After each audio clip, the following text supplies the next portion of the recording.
Un grito ahogado escapó de los labios de doña Socorro mientras agitaba repetidamente el pomo de la puerta principal. Cerrada. Otra vez. El sonido metálico de la cerradura resonaba como una sentencia en la casa silenciosa. «¿Enrique? ¿Lucía?», llamó, su voz temblorosa reverberando por el pasillo vacío. La casa que alguna vez había sido su refugio, ahora se había convertido en su prisión.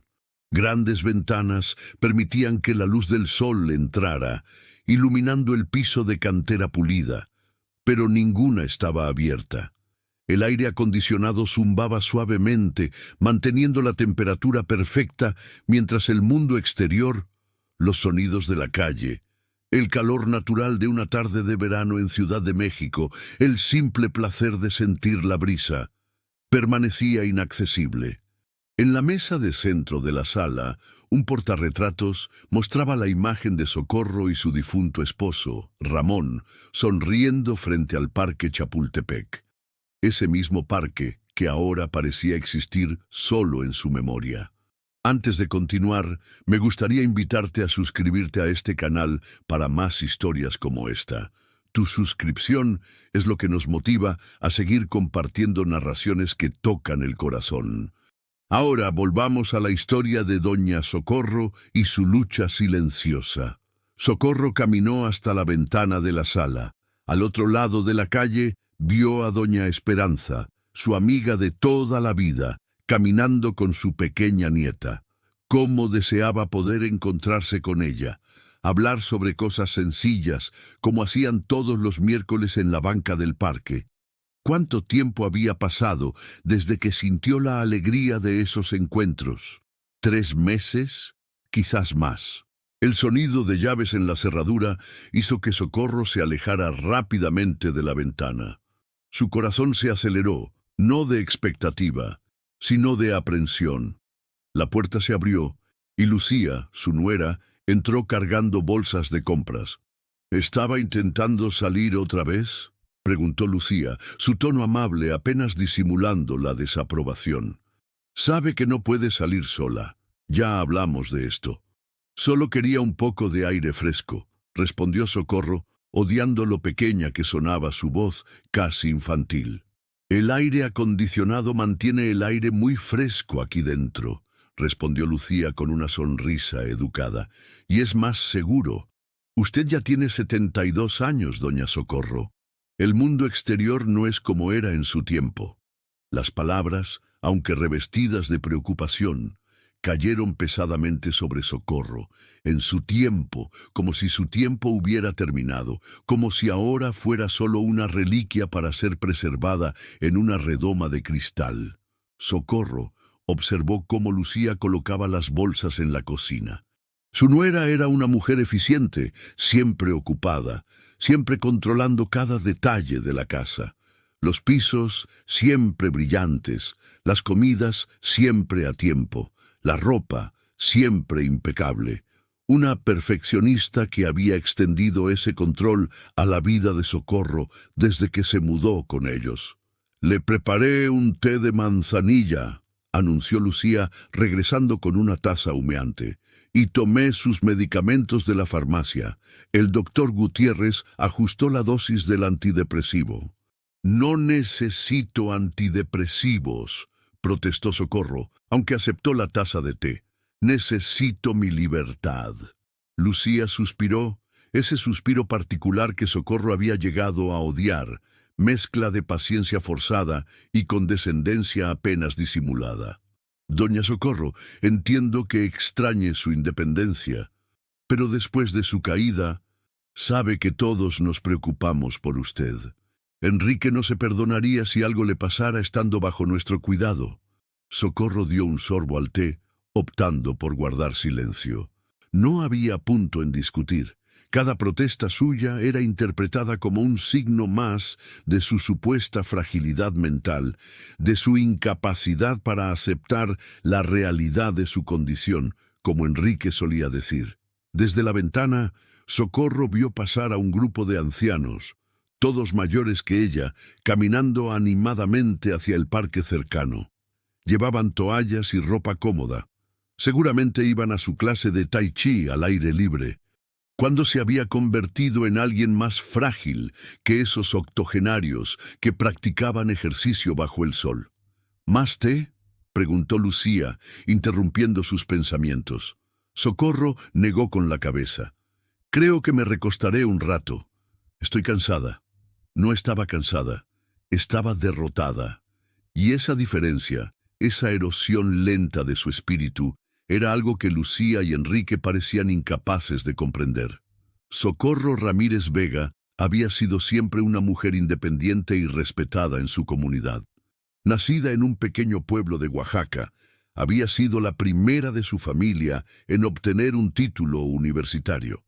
Durante más de 30 años, trabajó como maestra de literatura en la prestigiosa Escuela Nacional Preparatoria, formando generaciones de jóvenes lectores, ganándose el cariño y admiración de estudiantes y colegas por igual. Su esposo, Ramón Castillo, había sido profesor de historia en la UNAM. Se conocieron en una conferencia sobre Sor Juana Inés de la Cruz, discutiendo acaloradamente sobre la interpretación de un poema.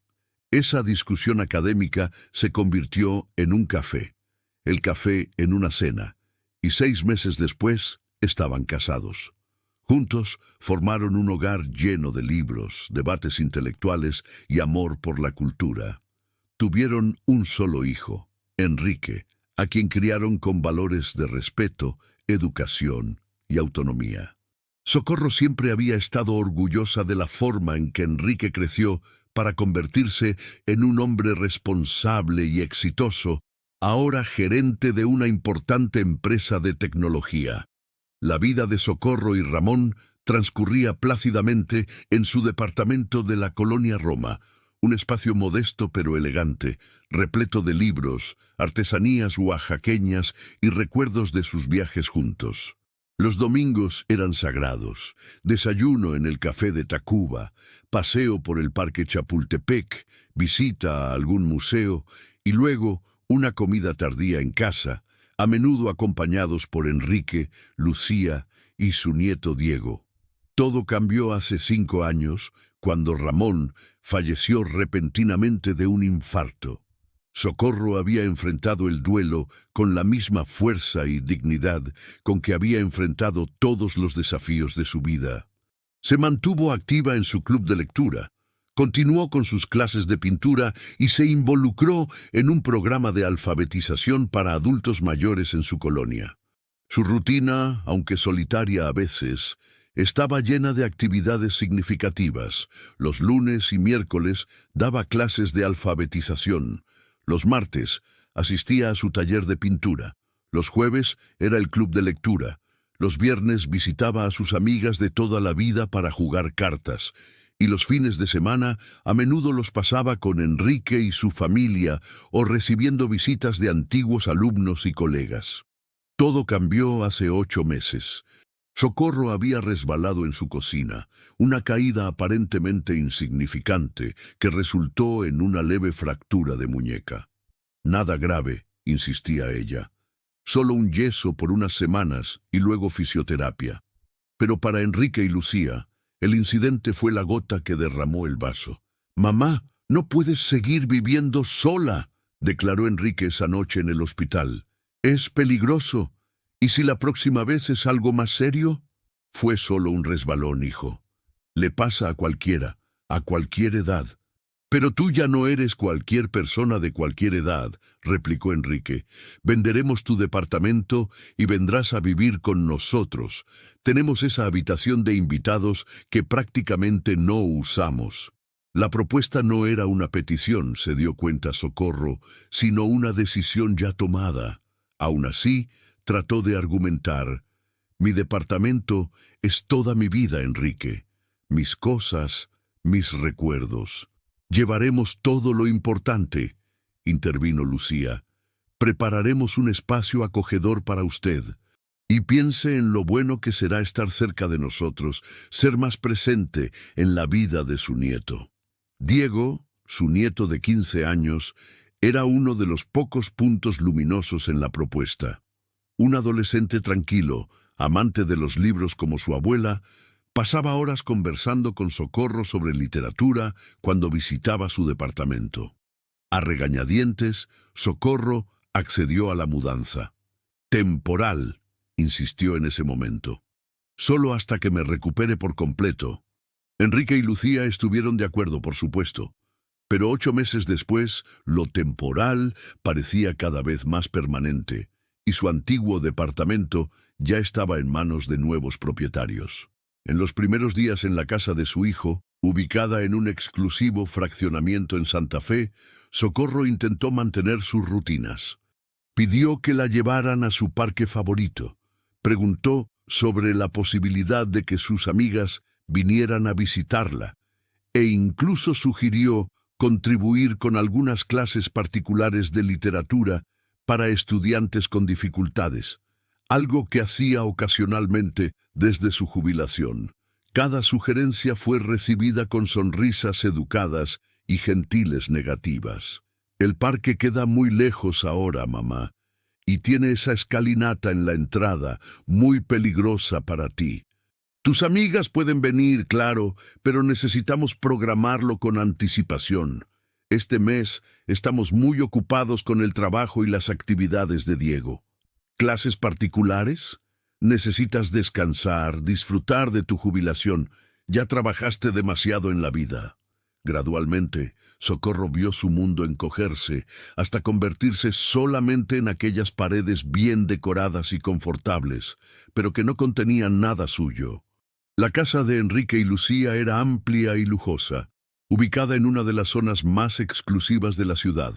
Con 3 pisos, 5 habitaciones, jardín y alberca, representaba el éxito profesional de la pareja. A Socorro le habían asignado una habitación en la planta baja para que no tenga que subir escaleras, explicó Lucía, aunque Socorro sospechaba que la verdadera razón era mantenerla controlada. La habitación era espaciosa y bien equipada. Una cama queen size con sábanas de algodón egipcio, un televisor de pantalla plana, un pequeño escritorio y un baño completo adaptado con barras de seguridad. Como una suite de hotel de lujo, pensaba Socorro amargamente. Impersonal, perfecta y fría. En su antiguo departamento, las paredes estaban cubiertas de librerías repletas, fotografías de sus viajes con Ramón, artesanías coloridas de su Oaxaca natal.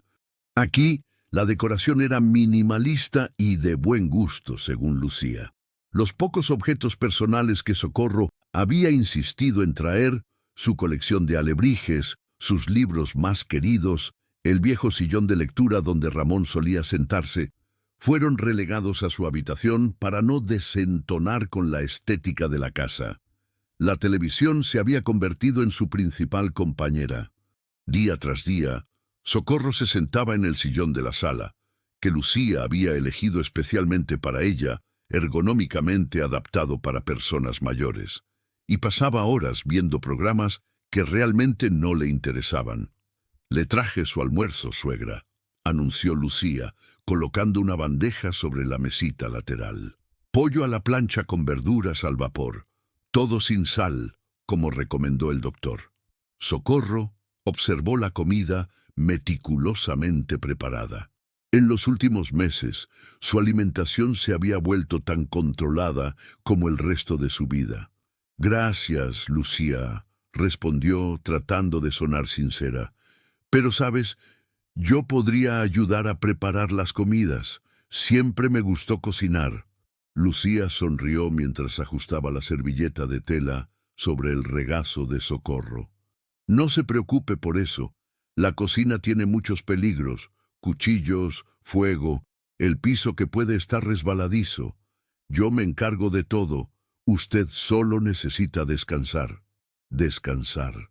Esa palabra se había convertido en un mantra en la casa, como si, a los 72 años, su única función fuera estar sentada, quieta, descansando para una próxima fase de la vida que nunca llegaría. «Mi celular», intentó Socorro una vez más. «¿Sabes dónde está? Me gustaría llamar a Esperanza». Lucía dudó por un momento. «Ah, sobre eso. Enrique pensó que era mejor cancelar su línea. Tantas llamadas de telemarketing, tantas estafas telefónicas dirigidas a adultos mayores. Es por su seguridad, entiende. Pero ¿cómo voy a hablar con mis amigas? Puede usar nuestro teléfono fijo, por supuesto. Solo avíseme cuando quiera llamar a alguien, y yo marco por usted. La vigilancia constante, aunque presentada como protección, pesaba sobre Socorro como una manta asfixiante. Todo estaba controlado, sus comidas, sus medicamentos, sus comunicaciones, sus paseos, siempre raros y siempre acompañada. Por la noche, cuando todos ya estaban dormidos, Socorro abrió el cajón de su mesa de noche. Escondido bajo viejos pañuelos estaba su diario, uno de los pocos objetos personales que había mantenido consigo. Comenzó a escribirlo después de la mudanza, inicialmente como forma de terapia, luego como testimonio de su situación. Hoy se cumplen 8 meses desde que me mudé a la casa de Enrique, escribió con su elegante caligrafía de maestra. 8 meses de una vida que no reconozco como mía. No hay maltrato, no hay gritos ni violencia. Eso quizás sería más fácil de identificar, de combatir. Solo está esta prisión invisible, forrada de buenas intenciones y preocupaciones excesivas. Soy una prisionera en libertad condicional, vigilada por guardias que me aman. Una lágrima cayó sobre la página, emborronando ligeramente la tinta. Socorro la secó rápidamente y continuó. Hoy, cuando intenté abrir la puerta principal, me di cuenta de que la cerradura fue cambiada. Es un nuevo modelo que necesita llave para abrir desde dentro. Mi casa se ha transformado en una celda acolchada, y yo en una niña que necesita supervisión constante. El diario se había convertido en su único confidente, el único lugar donde podía ser completamente honesta sobre sus sentimientos. A la mañana siguiente, en la mesa del desayuno, Enrique comentó sobre una noticia en el periódico. Mira, otro caso de un anciano que cayó víctima de una estafa. Un señor de 80 años que perdió todos sus ahorros. Por eso tenemos que protegerte, mamá. Socorro miró a su hijo. El niño dulce que ella había criado con tanto amor ahora era este hombre controlador, convencido de que estaba actuando por su bien. Enrique, comenzó, eligiendo cuidadosamente sus palabras, entiendo tu preocupación, pero ¿no crees que estás exagerando un poco? Siempre administré mi vida, mi dinero, mis decisiones. Nunca di motivos para que desconfiaran de mi capacidad. Enrique y Lucía intercambiaron miradas, ese tipo de comunicación silenciosa que las parejas desarrollan a lo largo de los años. Mamá, respondió Enrique con voz suave, como quien habla con un niño, nadie está dudando de tu capacidad, pero la edad avanza para todos nosotros y debemos aceptar ciertas limitaciones. Es normal. Normal sería que yo tuviera autonomía sobre mi propia vida, rebatió Socorro, sintiendo un coraje inusual. Normal sería que pudiera salir para encontrarme con mis amigas, usar mi propio teléfono, decidir qué como y cuándo lo como. Un silencio incómodo cayó sobre la mesa. Diego, que hasta entonces comía en silencio, levantó los ojos del plato, observando a su abuela con una expresión que mezclaba sorpresa y admiración. «Abuelita», comenzó el muchacho, pero fue interrumpido por Lucía. «Es hora de ir a la escuela, Diego. Ve a cepillarte los dientes». El adolescente dudó, mirando a su abuela como si quisiera decir algo más, pero finalmente obedeció, dejando la mesa. Cuando salió, Enrique suspiró profundamente. «Mamá, no delante de Diego, por favor. No queremos que se preocupe». ¿Preocuparse por qué, exactamente?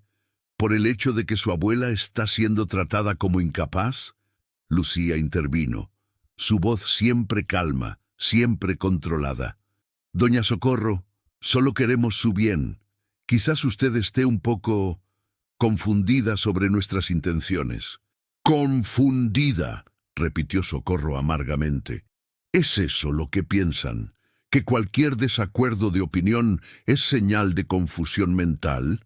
Enrique y Lucía intercambiaron otra mirada significativa. «Quizás sea hora de aumentar la dosis de ese medicamento para la ansiedad», sugirió Enrique, como si Socorro no estuviera presente. «Llamaré al doctor Gutiérrez, hoy mismo».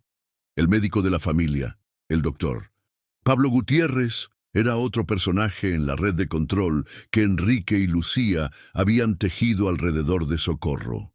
Un hombre afable de unos 50 años parecía aceptar sin cuestionamiento la narrativa de que Socorro era una anciana frágil que necesitaba ser medicada para su propio bien. Durante su última visita al consultorio, Socorro había intentado hablar a solas con él, explicarle cómo se sentía realmente, pero Lucía no se había separado de ella ni un instante, respondiendo a las preguntas del médico como si Socorro fuera incapaz de hacerlo ella misma. «Tiene episodios de ansiedad, doctor. A veces se pone un poco paranoica. Piensa que la estamos controlando». El doctor había asentido comprensivamente, recetando un aumento en la dosis del ansiolítico sin siquiera preguntar a Socorro su versión de los hechos. Ella había salido de la consulta con una receta en la mano y una sensación de derrota en el corazón.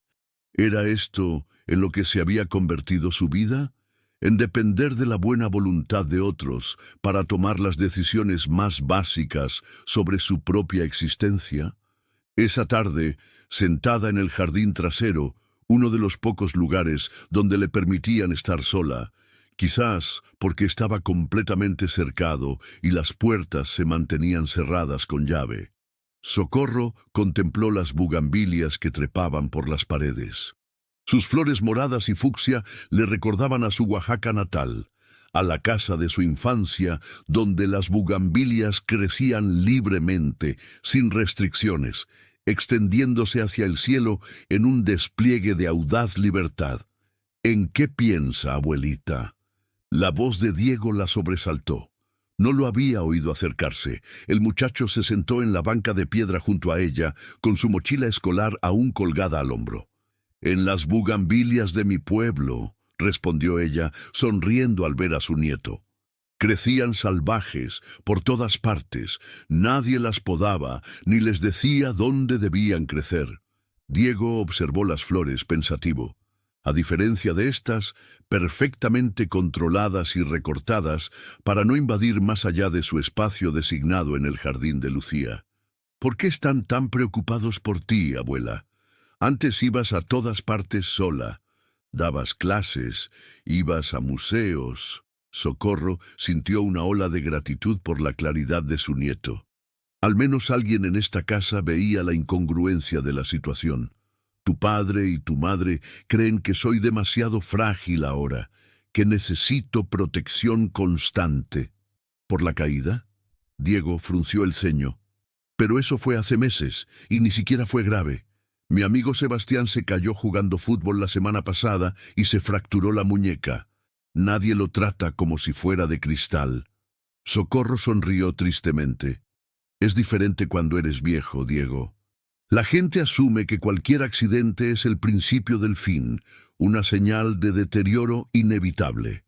Eso es estúpido, declaró Diego con la franqueza propia de la adolescencia.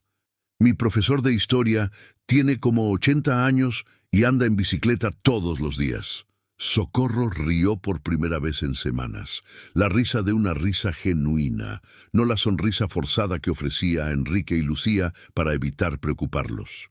Era refrescante escuchar a alguien hablar de ella como de una persona, no como un problema que gestionar. Tu profesor tiene suerte, nadie le ha quitado su bicicleta, ni su teléfono. Diego miró a su alrededor, asegurándose de que estaban solos, y luego sacó algo de su mochila. Era un pequeño celular, un modelo básico, no un smartphone. Era mi teléfono de emergencia antes de que me compraran el iPhone. Pensé que podrías necesitarlo. Socorro miró el aparato con asombro, casi temiendo tocarlo. «Diego, si tus padres se enteran, no tienen por qué enterarse. Es un prepago, no está a nombre de nadie. Lo guardas bien escondido y lo usas cuando estés sola». Sonrió conspiratoriamente. Todos merecen privacidad, abuela, incluso los viejos. Con manos temblorosas, Socorro tomó el teléfono y lo ocultó rápidamente en el bolsillo de su suéter. ¿Sabes qué más?, continuó Diego, con los ojos brillantes de excitación. Busqué a tu amiga Esperanza en Facebook. ¿Qué hiciste qué? Socorro lo miró sorprendida.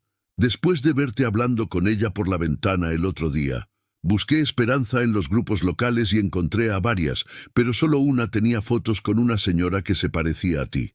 Le mandé mensaje explicando quién era y preguntando si era amiga de mi abuela. ¿Y te respondió? Sí, y estaba preocupada por ti. Dice que desde que te mudaste nadie sabe nada de ti. Es como si hubieras desaparecido. Ella y tus otras amigas han estado llamando aquí, pero mamá siempre dice que estás descansando o con el médico.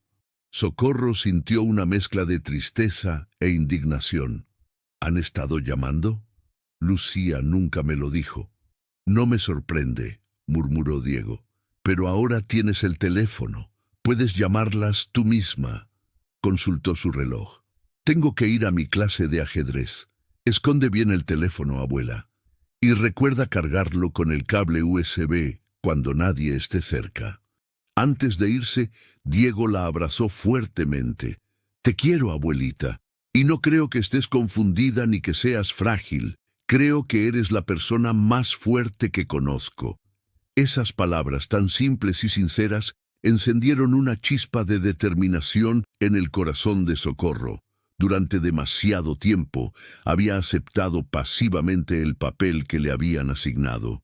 Era hora de recuperar su voz, su dignidad, su lugar en el mundo. Esa noche, escondida bajo las mantas de su cama, Socorro marcó el número de Esperanza en el pequeño teléfono que Diego le había dado. Su corazón latía aceleradamente, como el de una adolescente haciendo una llamada prohibida. Diga. La voz familiar de Esperanza al otro lado de la línea casi la hizo llorar de emoción. Esperanza, soy yo, Socorro. Socorro, por Dios. ¿Dónde has estado? Hemos estado tan preocupadas. Llamamos, fuimos a la casa, pero siempre hay alguna excusa para no verte. Es complicado, Esperanza. Estoy prácticamente prisionera aquí.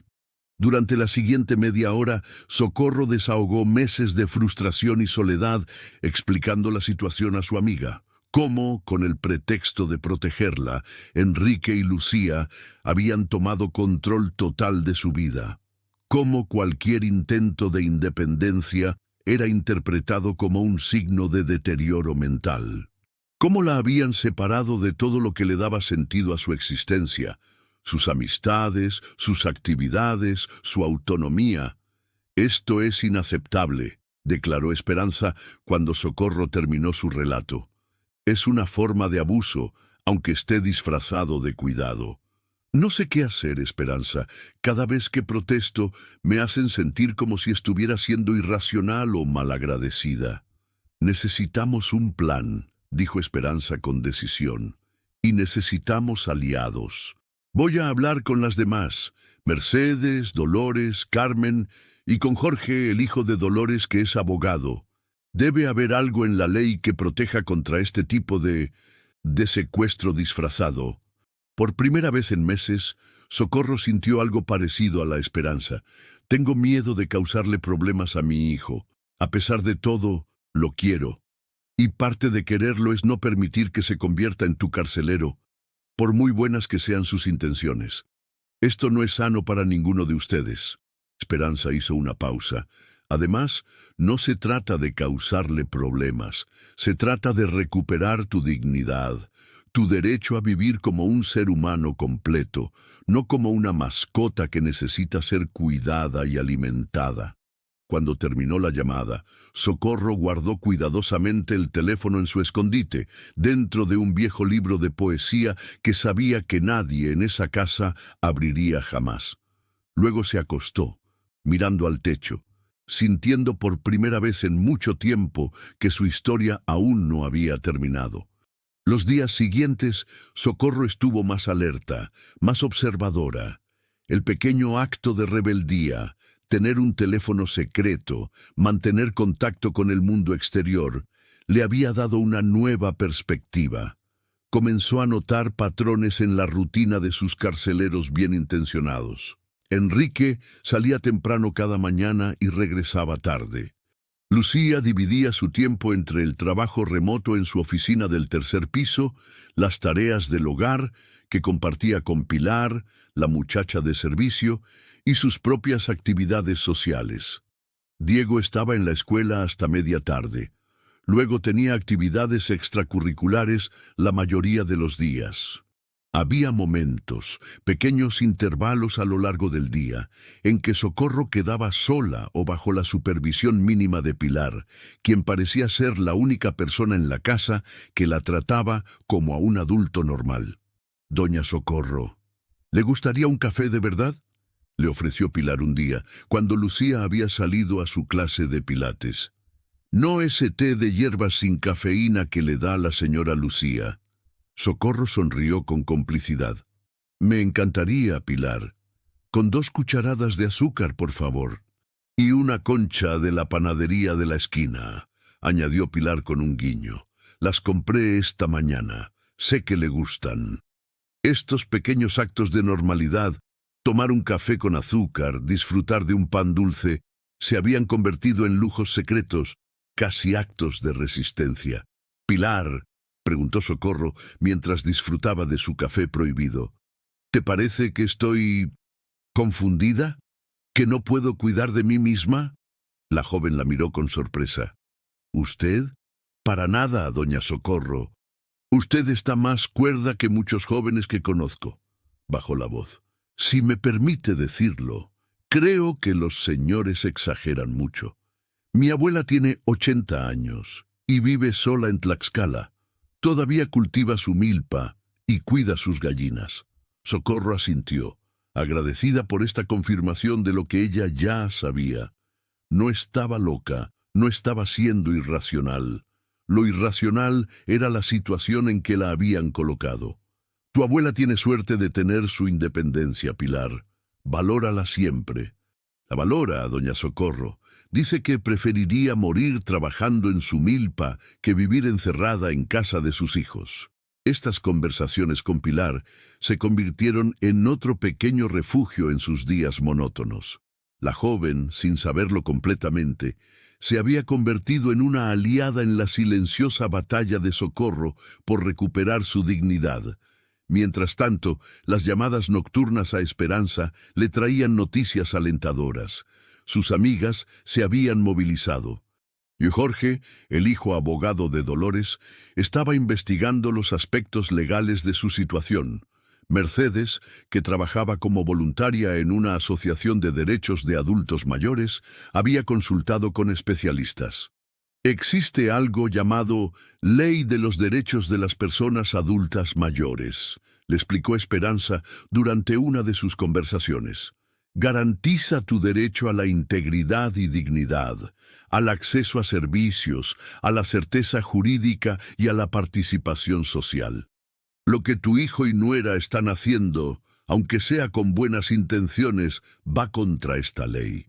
«¿Y qué puedo hacer al respecto?», preguntó Socorro, consciente de que cualquier acción legal contra su hijo sería dolorosa para ambos. «Primero, documentar todo. Anota cada restricción, cada medicamento que te dan sin explicación adecuada, cada ocasión en que te niegan comunicación o salidas». Socorro pensó en su diario, donde ya había estado registrando su experiencia. «Eso ya lo estoy haciendo». «Perfecto. Segundo, necesitamos testigos, personas que puedan confirmar tu estado mental y físico, que puedan atestiguar que eres perfectamente capaz de tomar tus propias decisiones. Mis amigas, por supuesto, quizás algunos exalumnos, aunque hace tiempo que no veo a ninguno». Jorge sugiere algo más. Una evaluación médica independiente, no con el médico de tu familia, sino con un geriatra sin conexión con Enrique o Lucía, alguien que pueda evaluar objetivamente tu capacidad. La idea de una evaluación médica era tentadora. un dictamen profesional que confirmara lo que Socorro ya sabía, que estaba en pleno uso de sus facultades, que su edad no era sinónimo de incompetencia. «¿Pero cómo? No me dejan salir sola». «Estamos trabajando en eso», prometió Esperanza. «Jorge ha contactado con una organización que brinda apoyo legal a adultos mayores. Tienen experiencia en casos como el tuyo.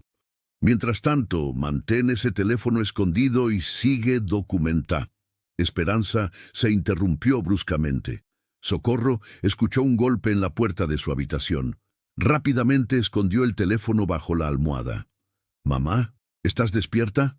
Era la voz de Enrique. «Sí, hijo. Pasa». Enrique entró, observando con recelo la habitación a oscuras, iluminada solo por la pequeña lámpara de la mesita de noche. «Creí escucharte hablar». «Estaba rezando», mintió Socorro, sintiendo una punzada de culpa. Nunca antes había necesitado mentir a su hijo. «El rosario me ayuda a dormir». Enrique pareció aceptar la explicación. «Solo quería avisarte que mañana tenemos cita con el doctor Gutiérrez. A las 11. ¿Otra vez? Apenas fuimos la semana pasada. Es un seguimiento por los nuevos medicamentos». Enrique se sentó al borde de la cama. «Mamá, sé que a veces te parece que somos demasiado estrictos, pero todo lo que hacemos es por tu bien, para mantenerte a salvo». «Ah». Socorro observó a su hijo, este hombre adulto que una vez había sido el bebé que sostuvo en sus brazos, el niño al que enseñó a leer, el adolescente rebelde que defendió cuando los profesores lo consideraban problemático. ¿Cuándo se habían invertido tanto los papeles? ¿Cuándo había dejado ella de ser la protectora para convertirse en la protegida? «Lo sé, hijo, pero a veces la seguridad puede ser una jaula». Enrique suspiró, pasándose una mano por el cabello en un gesto que le recordó dolorosamente a Ramón. «No es una jaula, mamá, es un hogar, tu hogar ahora. Un hogar donde no puedo salir sola, donde no puedo recibir visitas sin supervisión, donde mis medicamentos y mis comidas son controlados como si fuera una niña o una demente». «¿A eso le llamas hogar?». «Le llamo cuidado», respondió Enrique, su tono endureciéndose. «Y si no puedes apreciarlo, quizás sea otra señal de que tomamos la decisión correcta al traerte aquí». Después de que Enrique saliera, Socorro permaneció despierta largo rato, reflexionando sobre la conversación. Las palabras de su hijo revelaban la verdadera naturaleza del problema. Cualquier objeción suya era interpretada como una prueba más de su supuesta incapacidad. Era un círculo vicioso perfecto, una trampa sin salida. Si protestaba por su falta de libertad, solo conseguía reforzar la idea de que no era apta para tenerla. Al día siguiente, durante la consulta con el doctor Gutiérrez, Socorro intentó una nueva estrategia.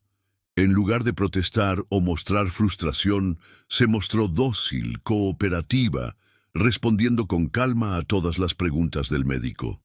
«¿Cómo se ha sentido con la nueva medicación, doña Socorro?», preguntó el doctor, un hombre de expresión amable pero mirada evaluadora.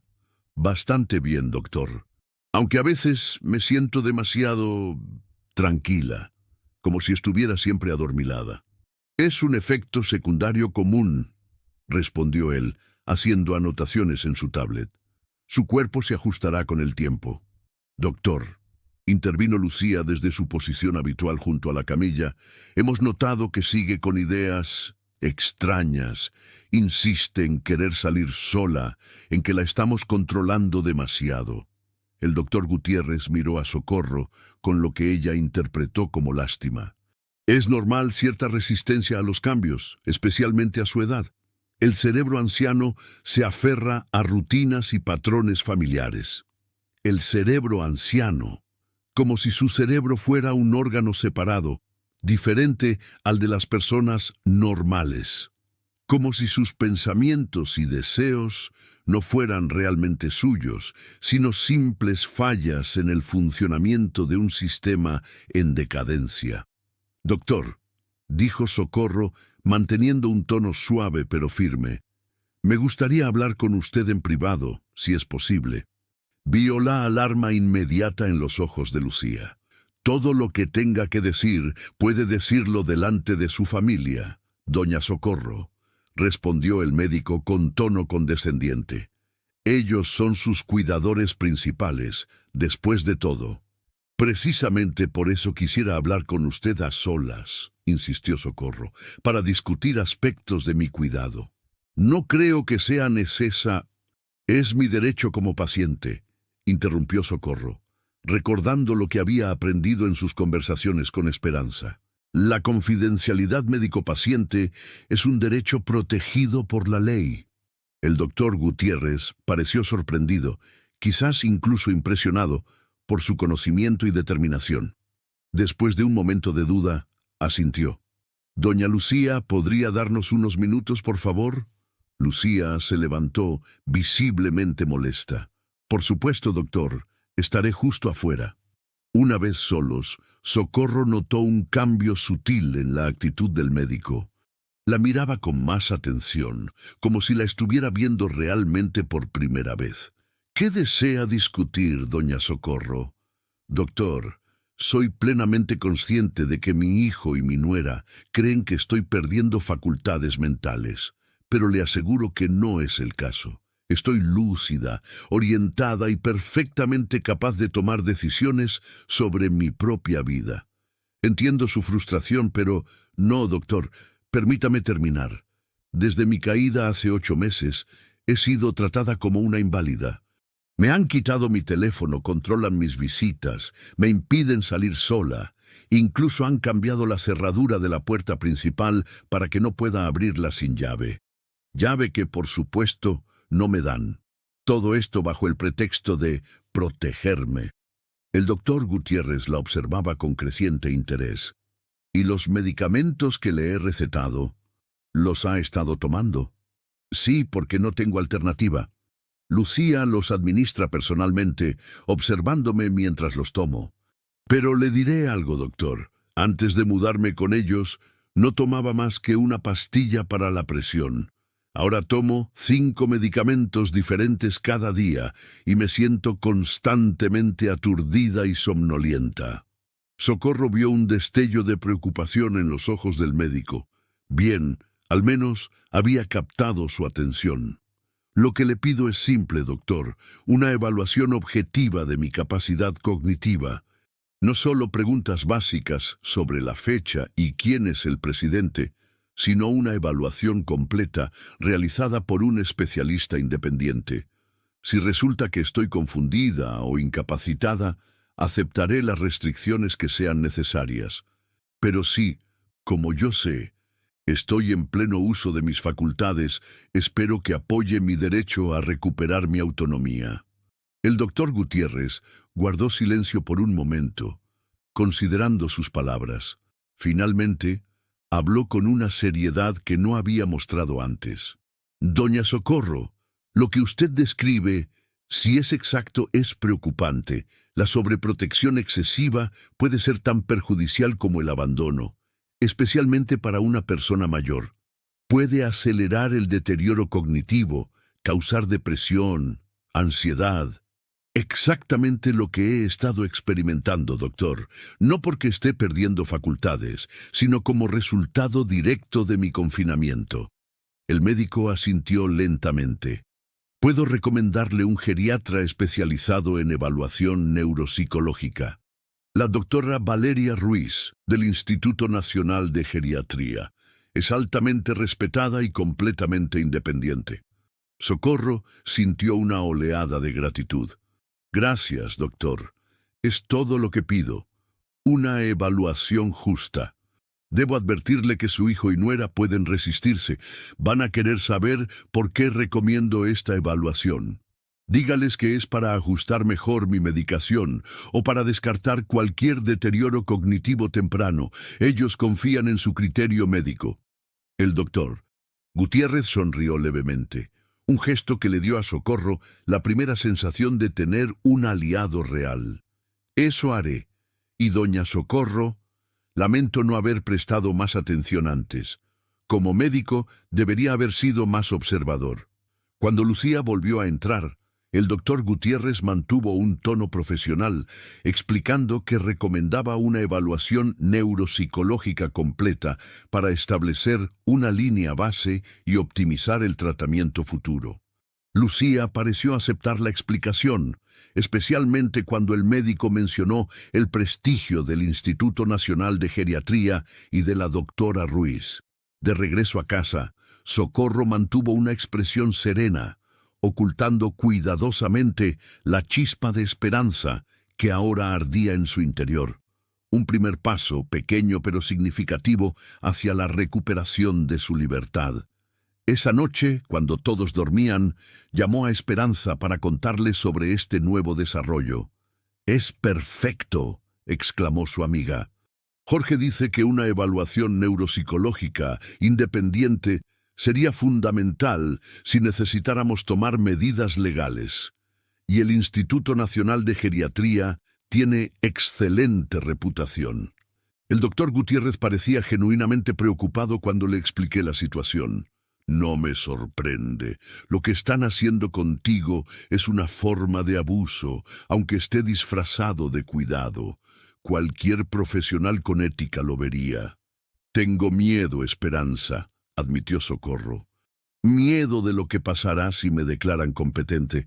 Enrique se sentirá traicionado, herido, quizás al principio, pero a la larga esto es lo mejor para todos. Tu hijo necesita verte como la mujer fuerte e independiente que criaste, no como una carga que gestionar». Esperanza hizo una pausa. «Además, ya tenemos un plan si la situación se complica». «¿Qué plan?» «Mercedes ha ofrecido su casa. Tiene una recámara de invitados que podrías usar mientras se resuelve la situación. Jorge dice que legalmente no pueden obligarte a quedarte con ellos si tienes un lugar alternativo seguro donde vivir. Y entre todas, podríamos ayudarte a recuperar tu independencia gradualmente». La idea de dejar la casa de Enrique era a la vez aterradora y liberadora. Socorro había estado tan enfocada en recuperar pequeñas libertades dentro de su confinamiento que apenas había considerado la posibilidad de escapar por completo. «No sé si estoy lista para algo tan drástico. Es solo una opción, un plan de respaldo. Con suerte, la evaluación neuropsicológica será suficiente para que Enrique y Lucía reconsideren su enfoque. Pero si no, es bueno saber que tienes alternativas». Después de colgar, Socorro permaneció despierta, contemplando los caminos que se abrían ante ella. Por primera vez en meses, sentía que tenía opciones, que su futuro no estaba completamente en manos de otros. Era una sensación embriagadora, casi olvidada, la sensación de tener control sobre su propia vida. Con este pensamiento reconfortante se quedó dormida, soñando con bugambilias que crecían libres y salvajes, extendiéndose hacia un cielo infinito. La cita con la doctora Valeria Ruiz se programó para la siguiente semana. Durante esos días, Socorro mantuvo un perfil bajo, comportándose con docilidad, evitando confrontaciones con Enrique o Lucía. Era un acto calculado. Quería llegar a la evaluación neuropsicológica sin nuevos medicamentos o restricciones adicionales. Diego, quien se había convertido en su cómplice silencioso, notó este cambio en su actitud. Una tarde, mientras supuestamente la ayudaba con un crucigrama, una de las pocas actividades que Lucía consideraba estimulantes y seguras para su suegra, le susurró: «Estás tramando algo, ¿verdad, abuela?». Socorro sonrió enigmáticamente. «Digamos que estoy jugando el juego con mis propias reglas ahora». El día de la evaluación amaneció soleado y claro. Socorro se vistió con especial cuidado, eligiendo un conjunto elegante pero no ostentoso. Quería proyectar exactamente lo que era: una mujer mayor, dueña de sí misma, ni descuidada ni excesivamente dependiente de su apariencia. Lucía, como siempre, insistió en acompañarla. Enrique había querido venir también, pero un compromiso laboral impostergable se lo impidió. Socorro lo consideró una pequeña victoria. Lucía era controladora, pero menos intimidante que la combinación de ambos. El Instituto Nacional de Geriatría era un edificio moderno y luminoso. Lejos de la atmósfera clínica y fría de muchos hospitales, había sido diseñado pensando en el confort de los adultos mayores. Pasillos amplios, señalización clara, áreas de descanso acogedoras. La doctora Ruiz las recibió en su consultorio. Una mujer de unos 50 años, de cabello gris corto y ojos brillantes e inteligentes. Después de las presentaciones iniciales, se dirigió directamente a Socorro, no a Lucía, un detalle que Socorro agradeció internamente. Doña Socorro, el doctor Gutiérrez me explicó que necesitamos una evaluación neuropsicológica completa para optimizar su plan de tratamiento. ¿Está usted de acuerdo con este procedimiento?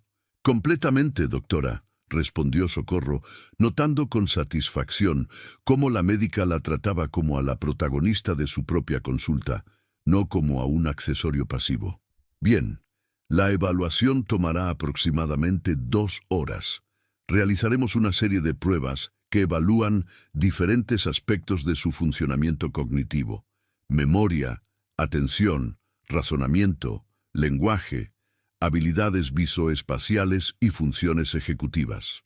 Doctora, intervino Lucía, quizás debería saber que mi suegra ha estado experimentando algunos episodios, ideas de persecución, quejas infundadas sobre restricciones. La doctora Ruiz asintió sin comprometerse. Anotaré sus observaciones, doña Lucía. Ahora, si me permite, necesito realizar la primera parte de la evaluación a solas con doña Socorro. ¿A solas? Lucía parecía alarmada ante la idea. Es el protocolo estándar, explicó la doctora con firmeza profesional. La presencia de familiares puede influir en las respuestas y afectar la validez de las pruebas. En la sala de espera encontrará café, revistas y una conexión Wi-Fi excelente. La llamaremos en cuanto terminemos esta fase. Lucía pareció querer protestar, pero finalmente cedió ante la autoridad médica. Estaré justo afuera si me necesita, dijo a Socorro, como si estuviera dejando a una niña en su primer día de escuela. Una vez solas, Socorro notó un cambio sutil en la expresión de la doctora Ruiz. Sus ojos se volvieron más cálidos, su postura más relajada. Bien, doña Socorro, el doctor Gutiérrez me comentó sobre su situación fuera del expediente oficial. Entiendo que siente que su autonomía está siendo severamente restringida por su familia. Socorro asintió, agradecida por la franqueza. Así es, doctora. Bajo el pretexto de protegerme, me han convertido prácticamente en una prisionera. Vamos a realizar la evaluación completa, exactamente como he descrito. Será exhaustiva y objetiva. Si los resultados muestran que sus capacidades cognitivas están intactas, como el doctor Gutiérrez sospecha, tendremos una base sólida para recomendar cambios significativos en su situación actual. Durante las siguientes 2 horas, Socorro completó una serie de pruebas: recordar listas de palabras, reproducir dibujos, resolver problemas lógicos, responder a preguntas que evaluaban su orientación en tiempo y espacio, su capacidad de juicio, su pensamiento abstracto. Algunas pruebas eran sencillas, otras más desafiantes, pero todas las enfrentó con determinación y claridad mental. La doctora Ruiz observaba, tomaba notas, ocasionalmente sonreía ante las respuestas particularmente astutas de Socorro. No daba pistas sobre los resultados, manteniendo una neutralidad profesional, pero su trato respetuoso era un bálsamo después de meses de ser tratada como incapaz. Hemos terminado la parte formal de la evaluación, anunció finalmente la doctora. Antes de llamar a su nuera, ¿hay algo más que quiera comentarme? ¿Algo que considere importante que yo sepa? Socorro reflexionó por un momento. Solo esto, doctora. No estoy en contra de recibir ayuda o supervisión razonable. Entiendo que a mi edad, ciertos apoyos son necesarios. Lo que rechazo es ser tratada como si ya no fuera un ser humano completo, capaz de tomar mis propias decisiones, de asumir riesgos calculados, de vivir mi vida según mis propios términos. La doctora Ruiz asintió, comprensiva. Es una distinción importante y una que muchas familias no logran entender. Hay una gran diferencia entre el cuidado respetuoso y el control infantilizante. Hizo una pausa. Doña Socorro, los resultados preliminares de su evaluación muestran un funcionamiento cognitivo notablemente bueno para su edad. Hay algunas áreas, como la memoria reciente, donde muestra leves déficits consistentes con el envejecimiento normal, pero nada que justifique el nivel de restricción que usted describe. Socorro sintió una profunda validación al escuchar estas palabras. No estaba imaginando cosas, no estaba siendo irracional o desagradecida. Sus quejas eran legítimas, su deseo de autonomía era razonable. Gracias, doctora. No sabe lo que significa para mí escuchar eso. Cuando Lucía fue invitada a regresar al consultorio, la doctora Ruiz mantuvo un tono profesional y objetivo al presentar los resultados. Doña Lucía, he completado la evaluación neuropsicológica de doña Socorro. Los resultados son mayormente positivos. Su suegra muestra un funcionamiento cognitivo general dentro del rango esperado para su edad, con varias áreas incluso por encima del promedio, particularmente en razonamiento verbal, comprensión lectora y juicio social. Lucía parecía a la vez aliviada y desconcertada, pero ¿y sus cambios de comportamiento? Sus quejas constantes sobre restricciones, sus intentos de salir sola. Basándome en los resultados y en mi conversación con doña Socorro, no interpreto esos comportamientos como signos de deterioro cognitivo o confusión. Más bien, parecen respuestas normales y saludables a una situación que ella percibe, con razón, como excesivamente restrictiva. Con razón, Lucía enderezó la espalda, claramente a la defensiva. Doctora, no creo que entienda. Mi suegra sufrió una caída seria. Podría haberse lastimado gravemente. Solo intentamos protegerla. Lo entiendo, y es admirable que quieran asegurar su bienestar. Sin embargo, la protección excesiva puede ser contraproducente. La doctora Ruiz adoptó un tono educativo, profesional. Los estudios muestran que la pérdida de autonomía en adultos mayores puede acelerar el deterioro cognitivo, aumentar el riesgo de depresión y ansiedad, e incluso comprometer la salud física. En contraste, mantener un nivel apropiado de independencia, actividad social y participación en la toma de decisiones sobre su propia vida contribuye positivamente a su bienestar general y longevidad. Socorro observaba la expresión de Lucía cambiar gradualmente desde la defensiva inicial hasta una incómoda consideración. ¿Qué sugiere entonces, doctora?, preguntó finalmente. Recomiendo un enfoque más balanceado. Doña Socorro es perfectamente capaz de participar activamente en las decisiones sobre su cuidado. Sugiero restaurar gradualmente elementos básicos de autonomía, acceso a comunicación independiente, libertad para recibir visitas, oportunidades regulares de salir, inicialmente acompañada si les preocupa su seguridad, pero progresando hacia salidas independientes en entornos familiares y seguros. La doctora Ruiz entregó a Lucía un documento oficial con sus conclusiones y recomendaciones. También sugiero suspender o reducir significativamente algunos de los medicamentos que está tomando actualmente. El nivel de sedación parece innecesario dado su estado cognitivo y podría estar contribuyendo a algunos problemas de equilibrio que menciona. Durante el camino de regreso, Lucía permaneció mayormente en silencio, visiblemente procesando la información recibida. Socorro también guardó silencio, dando a su nuera espacio para asimilar esta nueva perspectiva, pero internamente se sentía triunfante. Esa noche, en la cena familiar, Lucía compartió los resultados de la evaluación con Enrique. Socorro observaba atentamente la reacción de su hijo desde su lugar en la mesa. La doctora dice que mamá está cognitivamente bien, explicó Lucía, pasando a Enrique el informe oficial. Mejor de lo esperado para su edad, en realidad. Y sugiere que hemos sido quizás demasiado restrictivos. Enrique frunció el ceño, estudiando el documento. ¿Qué sabe esta doctora? Apenas conoce a mamá. Nosotros vivimos con ella, vemos los cambios día a día. Es una especialista reconocida, Enrique, respondió Lucía, sorprendiendo a Socorro con su defensa del dictamen médico. Y el doctor Gutiérrez la recomendó específicamente. Estoy aquí, intervino Socorro con calma. Preferiría que no hablaran de mí, como si no estuviera presente. Diego, quien había estado siguiendo la conversación con interés, añadió: la abuela tiene razón, y si una doctora especialista dice que está bien, ¿por qué seguimos tratándola como si no lo estuviera?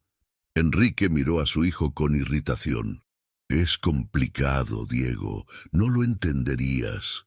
¿Qué es exactamente lo que no entendería?, replicó el adolescente. Que la abuela es una persona, no una mascota, que tiene derecho a tomar sus propias decisiones. ¡Diego!, exclamó Enrique, golpeando ligeramente la mesa con la palma de su mano. Ya es suficiente. Ve a tu habitación. No, respondió Diego con una calma sorprendente. Abuela, ¿qué piensas tú de todo esto? Es tu vida después de todo. El silencio cayó sobre la mesa. Todos miraban a Socorro, quien sintió una oleada de gratitud hacia su nieto por esta oportunidad. Pienso, comenzó, eligiendo cuidadosamente sus palabras, que todos en esta mesa quieren lo mejor para mí. Tú y Lucía, Enrique, queréis protegerme, mantenerme a salvo. Lo entiendo y lo aprecio. Pero protección sin respeto no es cuidado, es control. Y eso es lo que he sentido estos últimos meses. No que me están cuidando, sino que me están controlando. Enrique empezó a protestar, pero Socorro levantó una mano pidiendo silencio. Déjame terminar, hijo. He sido paciente, he intentado adaptarme a vuestras reglas, entender vuestras preocupaciones, pero esto no puede continuar. No es sano para mí, y francamente tampoco lo es para vosotros. No quiero que mi hijo y mi nieto me recuerden como una carga que tuvieron que gestionar, sino como una persona que vivió su vida plenamente hasta el final. Nadie te ve como una carga, mamá, protestó Enrique, su voz suavizándose. Quizás no conscientemente, pero cuando no me permites hacer ni las decisiones más básicas sobre mi propia vida, ¿qué como? ¿Cuándo salgo? ¿Con quién hablo? Estás enviando un mensaje claro, que ya no soy capaz de existir sin tu supervisión constante. Y eso, hijo mío, es verme como una carga, aunque no lo llames así. La cena continuó en un silencio tenso. Socorro podía ver que sus palabras habían tenido impacto, especialmente en Lucía, quien ocasionalmente asentía levemente mientras miraba el informe de la doctora Ruiz.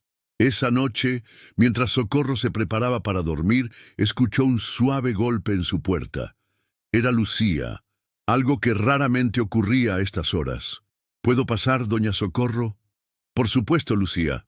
Su nuera entró, visiblemente incómoda, y se sentó al borde de la cama. Por un momento guardó silencio, como si estuviera organizando sus pensamientos. He estado pensando en lo que dijo la doctora hoy, y en lo que usted dijo durante la cena. Hizo una pausa. Quizás hemos exagerado un poco. Socorro asintió, esperando pacientemente a que Lucía continuara. Es solo que, cuando sufrió esa caída, me asusté tanto. Enrique estaba devastado. La idea de que pudiera lastimarse seriamente mientras estuviera bajo nuestro cuidado sacudió la cabeza. Supongo que nuestra preocupación se convirtió en algo excesivo. Lo entiendo, Lucía, y aprecio que os preocupéis por mí, pero hay una diferencia entre preocupación y control. Lo sé, y quiero que sepa que Voy a intentar cambiar. Hablaré con Enrique. No será fácil. Él es muy protector, siempre lo ha sido, pero empezaremos a hacer cambios. Sonrió tímidamente. Para empezar, aquí está. Lucía extendió su mano, ofreciendo a Socorro un teléfono celular nuevo. Su propio teléfono. Con su número anterior lo reactivamos hoy. Todos sus contactos deberían estar allí, sincronizados desde su cuenta. Socorro tomó el teléfono, emocionada pero cautelosa. ¿No tiene restricciones? Puedo llamar a quien quiera cuando quiera. Completamente libre. Es su teléfono, doña Socorro. Suyo para usar como quiera. Era un pequeño paso, pero simbólicamente enorme. Socorro sintió que una parte del peso que había cargado estos meses se aligeraba ligeramente. Gracias, Lucía. Significa mucho para mí. Es solo el principio, prometió su nuera. Revisaremos todas las restricciones que hemos impuesto, las cerraduras de las puertas, sus salidas, sus visitas. Encontraremos un equilibrio que le dé la independencia que merece, pero que también nos dé la tranquilidad de saber que está segura. Después de que Lucía se fuera, Socorro sostuvo el teléfono nuevo en sus manos, saboreando la sensación de este primer triunfo. Inmediatamente llamó a Esperanza para compartir las buenas noticias. «Está funcionando», exclamó su amiga. «La evaluación, tu conversación con ellos, está funcionando». «Es solo el principio», respondió Socorro, inconscientemente haciendo eco de las palabras de Lucía. «Enrique será más difícil de convencer que Lucía, pero este es un primer paso importante. ¿Qué sigue ahora? Recuperar mi vida, paso a paso. Mañana pediré que me lleven al parque para reunirme con todas ustedes. No será una visita secreta o una fuga. Será una salida normal, aprobada, el comienzo de mi regreso al mundo. Estaremos esperándote, amiga. Todas nosotras». Esa noche, Socorro durmió mejor de lo que había dormido en meses. No solo por la victoria táctica de la evaluación neuropsicológica o por el teléfono recuperado, sino por algo más profundo. La sensación de que, después de tanto tiempo, había recuperado algo de control sobre su destino. La mañana siguiente amaneció con una luz diferente para Socorro. Quizás era solo su percepción, coloreada por la esperanza renovada, pero incluso el sol parecía brillar con más intensidad a través de las cortinas de su habitación. Se vistió con especial esmero, un vestido de algodón en tonos turquesa, su color favorito, un chal tejido que había sido regalo de sus exalumnas, y sus cómodos pero elegantes zapatos de cuero. Hoy sería su primera salida oficial después de meses de virtual reclusión, y quería verse y sentirse como ella misma, no como la versión disminuida que habían creado para ella. En el desayuno, anunció su plan para el día. «Me gustaría ir al Parque Chapultepec esta tarde. Mis amigas se reúnen allí los miércoles y me han invitado a unirme». Enrique, que había estado revisando documentos mientras tomaba su café, levantó la mirada con una mezcla de sorpresa y aprehensión. «El parque está bastante lejos, mamá, y hay mucha gente, especialmente los miércoles». «Precisamente por eso quiero ir», respondió Socorro con calma. «Para ver gente, para estar con mis amigas, para sentir la vida de la ciudad nuevamente». «Podría acompañarte el domingo», ofreció Enrique. «Tengo la tarde libre y podríamos...» «Oye, Enrique», interrumpió Socorro con firmeza. «He estado esperando demasiado tiempo. Lucía ya ha aceptado llevarme. ¿No es así, Lucía?» Su nuera, que acababa de entrar con una bandeja de fruta fresca, pareció momentáneamente sorprendida, pero luego asintió. «Es cierto. Hablamos de ello anoche. Puedo llevarla después de mi videoconferencia de la 1 p.m. y recogerla más tarde». Enrique miró a su esposa con incredulidad. «¿En serio? ¿Sin consultarme?» «La doctora Ruiz fue muy clara en sus recomendaciones», respondió Lucía con una seguridad que sorprendió a Socorro. Y después de nuestra conversación de ayer, creo que es importante empezar a implementar cambios. Durante un largo momento, Enrique guardó silencio, su rostro revelando una lucha interna entre el hábito del control y la comprensión racional de que necesitaba ceder. «Está bien», dijo finalmente, «pero lleva tu celular, mamá, y quiero que Lucía te acompañe hasta que estés con tus amigas. No solo dejarte en la entrada del parque». Era un compromiso aceptable, decidió Socorro. Las pequeñas batallas primero, luego las grandes.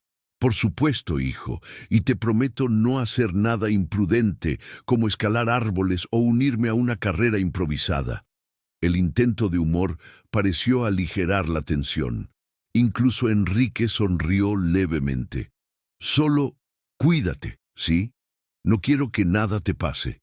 Por primera vez en mucho tiempo, Socorro pudo ver más allá del control excesivo, hasta la genuina preocupación que lo motivaba. Su hijo, por muy equivocado que estuviera en sus métodos, realmente la amaba y temía perderla. «Lo haré, Enrique.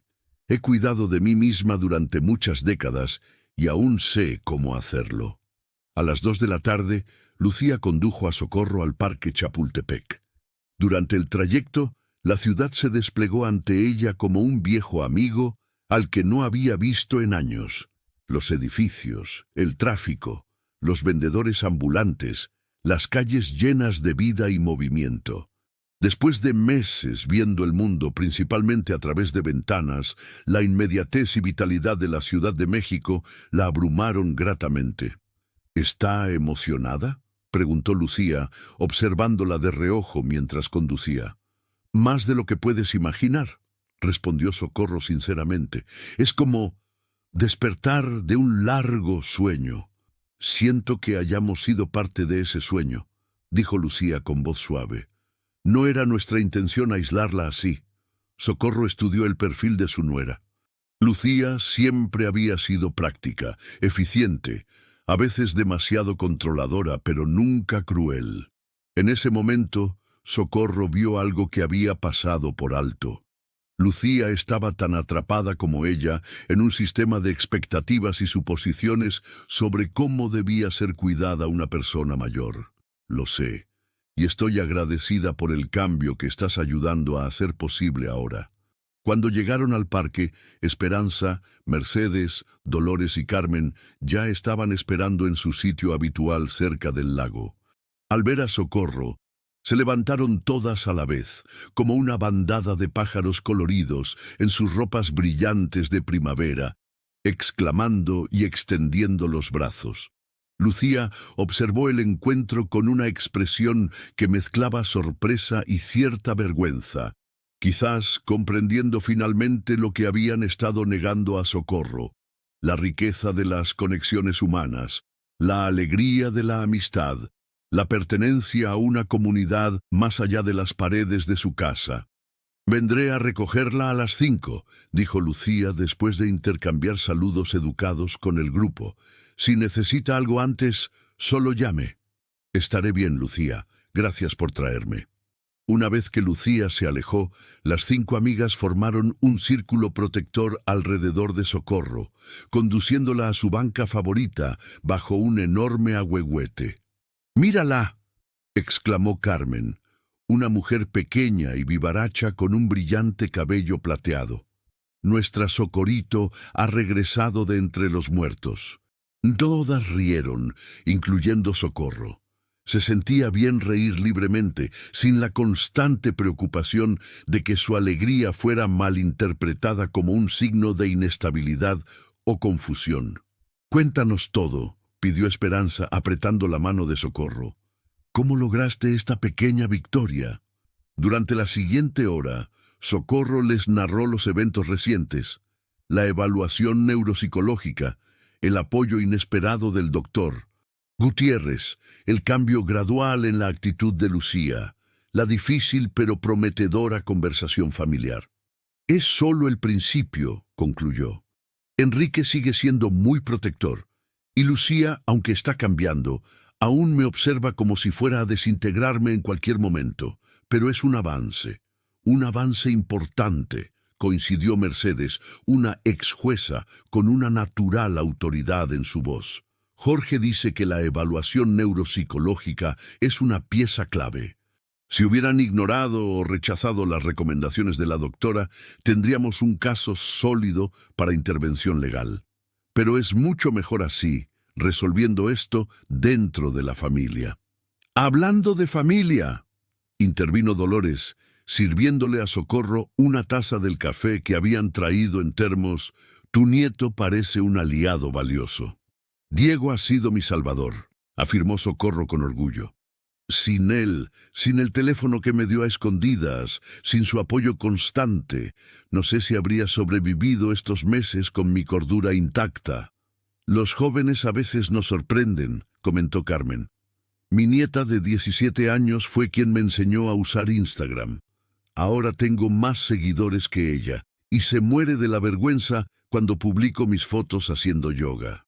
Todas rieron, y Socorro se maravilló de lo fácil que resultaba estar con estas mujeres, algunas amigas de toda la vida, otras conocidas más recientes, pero todas unidas por la experiencia compartida de navegar la vejez en un mundo que frecuentemente las invisibilizaba. ¿Y cuál es el siguiente paso en tu plan de liberación?, preguntó Esperanza, siempre la estratega del grupo. Recuperar mis actividades una a una, respondió Socorro. El club de lectura, mis clases de pintura, quizás incluso volver a dar algunas tutorías de literatura, y eventualmente tener conversaciones serias sobre mi futuro a largo plazo. ¿Estás considerando mudarte nuevamente?, preguntó Mercedes. No lo sé.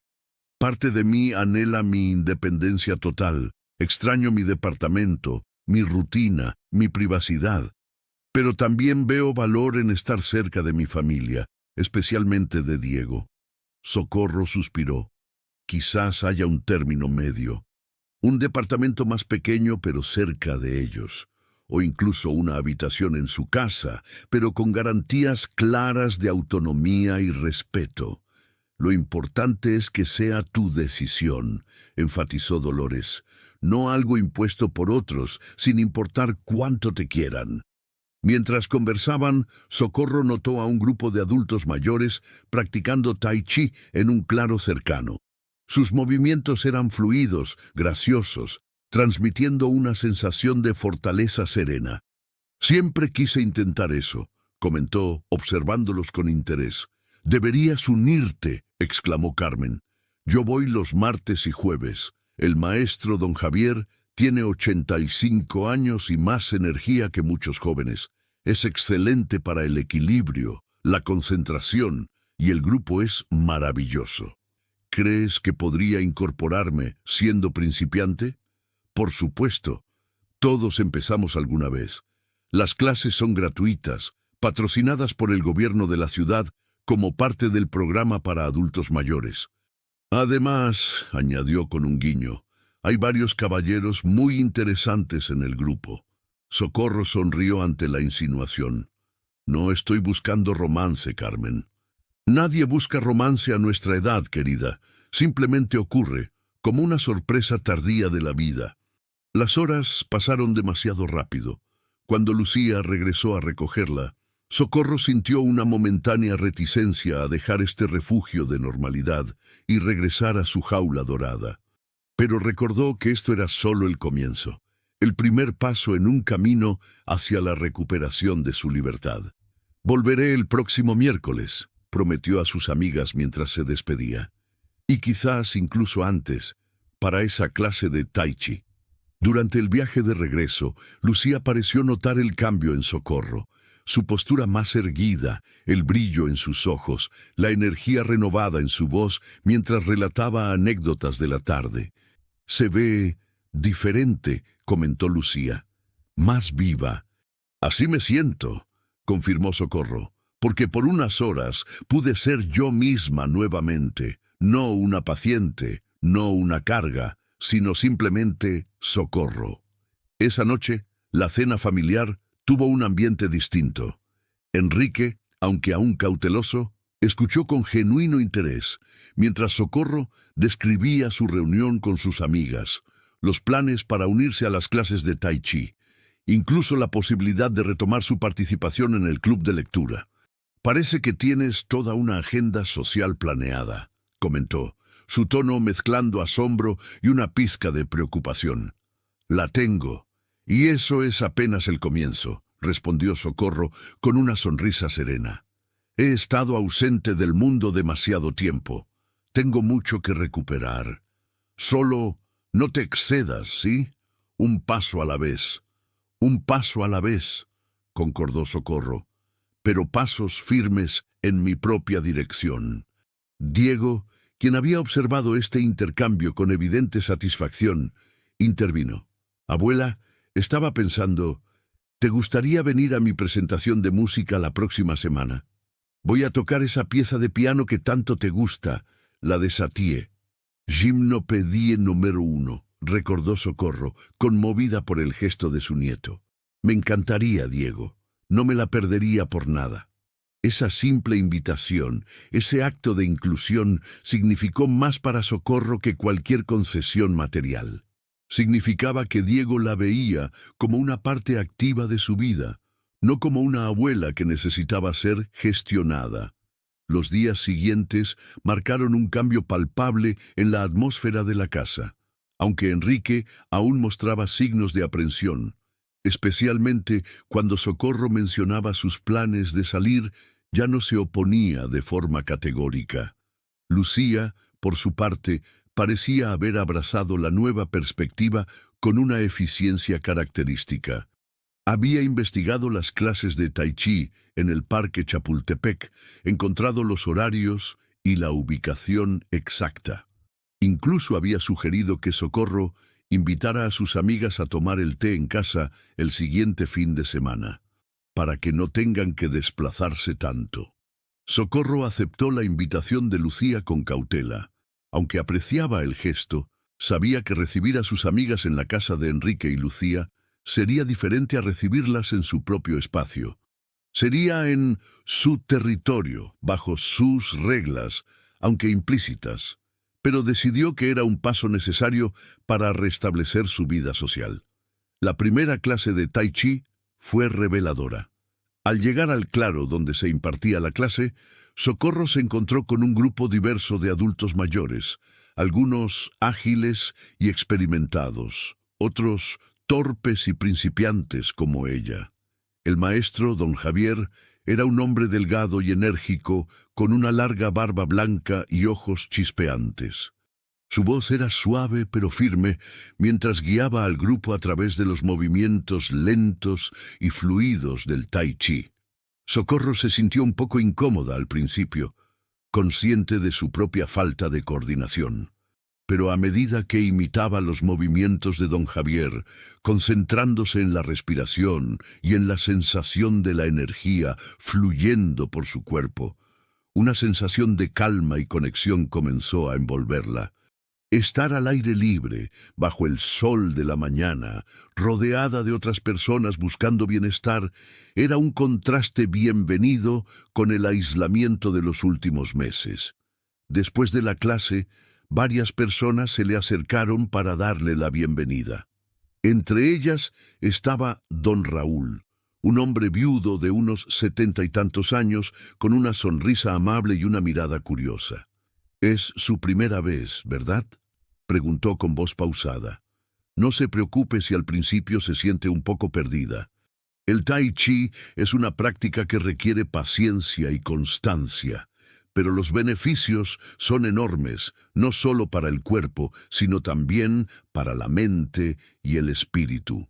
Socorro conversó un rato con don Raúl y otros miembros del grupo, intercambiando nombres y anécdotas. Descubrió que muchos de ellos también habían encontrado en el Tai Chi una forma de mantenerse activos y conectados después de la jubilación o de enfrentar pérdidas personales. Había una camaradería genuina entre ellos, un entendimiento mutuo de los desafíos y las alegrías de la vejez. Regresar a casa después de la clase fue un pequeño desafío. Aunque Lucía había aceptado que fuera sola, Enrique había insistido en que un chofer la recogiera en la entrada del parque. Socorro aceptó, entendiendo que estos pequeños compromisos eran parte del proceso de reconstruir la confianza. Al llegar, Enrique la esperaba en la entrada, con una expresión que ella no pudo descifrar completamente. Alivio, preocupación, quizás un toque de resentimiento. ¿Todo bien, mamá?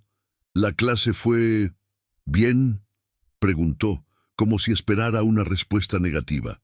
Maravillosamente bien, hijo, respondió Socorro con una sonrisa genuina. Me siento renovada, y el maestro es excelente. Voy a inscribirme formalmente. Enrique asintió, aún con cierta reserva. Solo no te esfuerces demasiado, ¿sí? Y asegúrate de tomar agua. Lo haré, Enrique. Gracias por preocuparte. Esa tarde, Socorro se permitió un pequeño lujo. Llamó a Esperanza desde su propio teléfono, sentada en el jardín trasero, sintiendo el sol en su piel. «Ya fui a mi primera clase de Tai Chi», anunció con entusiasmo. «¡Qué maravilla, Socorro! ¿Y qué tal? ¿Te gustó?» «Me encantó. Es más difícil de lo que parece, pero me sentí tan bien estando activa, al aire libre, con otras personas. Y conocí a gente muy amable. ¿Y Enrique y Lucía, cómo reaccionaron?» «Enrique todavía está un poco aprensivo, pero Lucía parece estar más abierta. Incluso me ofreció que vinierais a tomar el té aquí el domingo». Hubo un momento de silencio al otro lado de la línea. «Eso es inesperado», comentó Esperanza. «Pero es una buena señal. Significa que están dispuestos a ceder terreno, o a mantenernos vigiladas en su propio terreno», replicó Socorro con una pizca de cinismo. «Quizás un poco de ambas cosas», admitió Esperanza, «pero lo importante es que estás recuperando tu espacio, tu autonomía, paso a paso. Y el hecho de que te permitan recibirnos en su casa es un reconocimiento de que tu vida social es importante». El domingo, las amigas de Socorro llegaron puntualmente a la casa de Enrique y Lucía. El encuentro fue peculiar. Lucía se esforzó por ser una anfitriona perfecta, ofreciendo una variedad de tés, cafés y pasteles finos. Enrique hizo una breve aparición, saludando a las señoras con cortesía forzada antes de retirarse a su estudio. Las amigas de Socorro, sin embargo, no se dejaron intimidar por el ambiente formal. Rápidamente llenaron la sala con sus risas, sus conversaciones animadas y sus preguntas sobre la vida de Socorro. «¿Y qué tal las clases de Tai Chi, Socorrito?», preguntó Carmen, con su habitual vivacidad. «¿Ya te sientes como una maestra de artes marciales?» Socorro rió. «Todavía no, Carmen. Apenas estoy aprendiendo a no caerme, pero me encanta. Y el maestro, don Javier, es un encanto. Y también hay un señor muy amable, don Raúl». Mientras Socorro hablaba de sus nuevas experiencias, notó que Lucía las observaba desde la cocina, donde preparaba más café. Había una expresión en su rostro que Socorro no había visto antes. Curiosidad, quizás incluso un toque de envidia. Quizás Lucía, en su propia vida estructurada y controlada, también anhelaba la espontaneidad y la camaradería que Socorro compartía con sus amigas. «¿Has pensado en retomar tus clases de pintura, Socorro?», preguntó Dolores. «Extraño ver tus cuadros. Siempre tuviste un talento especial para capturar la luz». «Lo he pensado», respondió Socorro. «Hay un taller en el centro histórico que me gustaría probar, pero está un poco lejos. Podríamos ir juntas», ofreció Mercedes. «Mi auto tiene espacio. Y siempre es más divertido ir acompañada». La conversación fluyó fácilmente, saltando de un tema a otro. Las noticias del barrio, los libros que habían leído, las travesías de sus nietos, los pequeños achaques de la edad, siempre abordados con humor y resiliencia. En un momento dado, Esperanza se inclinó hacia Socorro y le susurró: «Lucía está escuchando cada palabra. Es bueno que vea que tienes una vida rica y plena fuera de estas paredes». Socorro asintió. Era una demostración silenciosa pero poderosa. No era una anciana frágil y solitaria que necesitaba ser protegida de sí misma, sino una mujer activa, con intereses, amistades y un deseo inquebrantable de seguir viviendo plenamente.